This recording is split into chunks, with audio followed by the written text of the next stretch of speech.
자산가들의 고민은 늘 세금이죠. 특히 나이가 있는 자산가들은 자산 승계를 생각하게 되는데 상속증여세 최고 세율이 50%이다 보니 자식에게 물려주기도 전에 나라에서 내 재산 절반을 가져간다고 생각하면 너무 아깝습니다.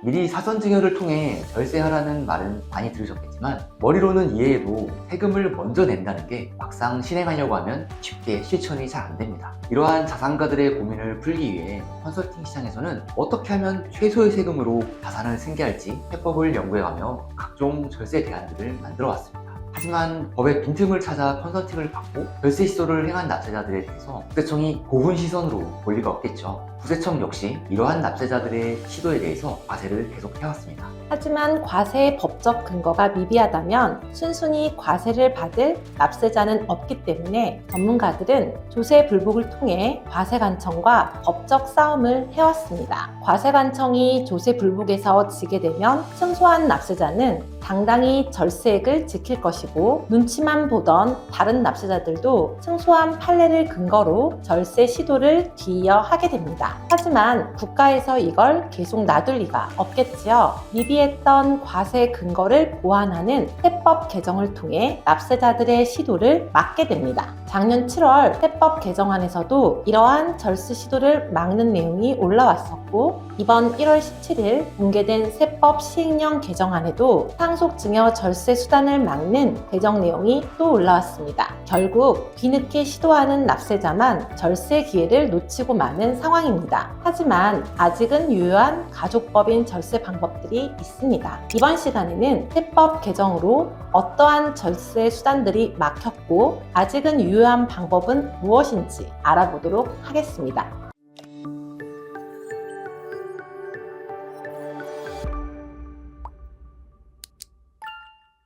소수만이 알고 행하던 방법들을 점점 여러 사람들이 하게 되면 과세관청 눈에 띌 수밖에 없습니다. 언론에서 기사화되고 이슈화되는 순간 국가에서는 이걸 가만히 둘 리가 없겠죠. 몇 년 전부터 자산가들의 절세 수단으로 가족법인의 인기가 아주 뜨거운데요. 사실 오래전부터 정말 소수만이 알고 해오던 그런 절세 방법이었고 최근 들어 세간의 노출이 많이 된 것입니다. 그러다 보니 기존 법적 안정성을 해치지 않는 범위 내에서 절세 시도를 막는 지속적인 세법 개정이 이루어지고 있습니다. 특히 작년 7월 세법 개정안에서 가족법인 절세 방법 중 하나였던 자본 거래를 통한 자산의 이전을 막는 개정안이 올라왔었습니다.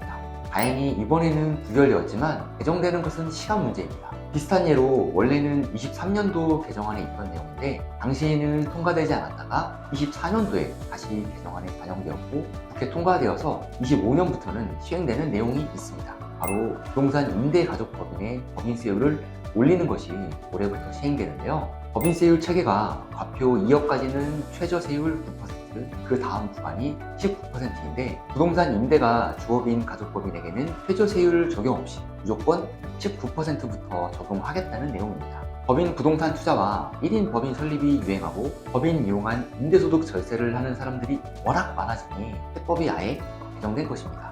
사실 임대가족법인 세율 상승은 자산 이전을 고민하는 자산가들에게 심각한 문제는 아닙니다. 하지만 자산 이전 측면에서 이번 1월 17일 발표된 세법 시행령의 개정은 아주 치명적입니다. 가족법인의 범위에 외국 법인을 포함한다는 내용인데요. 고액 자산가들에게는 해외에 이민 간 자녀들이 많기 때문에 작년까지는 외국 법인을 활용한 거액의 절세 컨설팅이 가능했었습니다. 특히 천억 단위의 초고액 자산가들에게는 국내 가족법인으로는 자산 이전의 시간적 한계가 있기 때문에 가족법인으로서 외국 법인을 활용하는 방법이 가장 효과적인 방법이었습니다. 작년까지 이 방법을 통해서 자산을 이전하신 분들은 막차 타듯이 거액의 절세를 하실 수 있었지만 불과 몇 개월 만에 이제는 사용할 수 없게 되어버린 것입니다. 저희 법인에서도 작년에 5천억 원대의 빌딩 법인의 회장님이 외국 법인을 활용한 사전 증여 플랜을 상담하셨습니다. 지분의 일부만 증여하는 것이었는데도 외국 법인을 활용 시 70억 원이 넘는 세금이 절약되어서 아주 관심을 가지셨는데요. 아쉽게도 외국 법인을 활용한 가족법인 플랜은 올해부터는 할 수가 없습니다. 그럼 가족법인으로 이제 절세가 불가능하냐? 그렇지는 않고 아직 유효한 방법들도 많이 있습니다.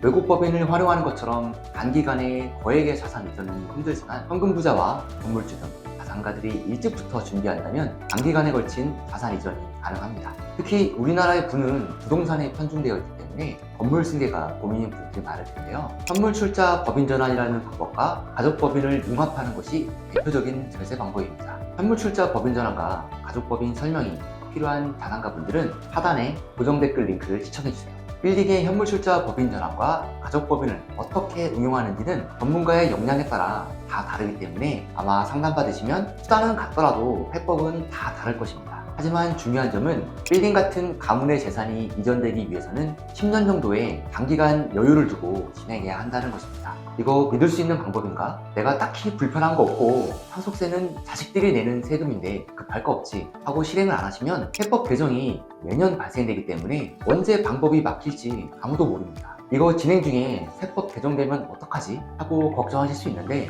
자산 전부가 아니더라도 이전이 조금이라도 되었다면 이전된 만큼은 절세가 이미 실행된 것입니다. 그냥 망설이다가 나중에 상속세 폭발을 기다리는 것보다는 조금이라도 실행하고 세금을 줄이는 것이 현명한 선택입니다. 가족법인을 서둘러야 하는 분, 믿을 수 있는 가족법인 전문가를 찾고 싶은 분들은 고정 댓글 링크에서 저희 법인 홈페이지와 가족법인 브랜드인 테리니티를 클릭해주세요. 저희 법인의 국세청 출신 및 세무사 회계사들의 풍부한 경력을 살펴보시고 네이버에서 국세남도 검색해 보시기 바랍니다. 저의 검증된 이력들을 보실 수 있습니다. 신뢰가 가신다 생각이 들면 테리니티 상담 메일이나 홈페이지를 통해서 연락주세요.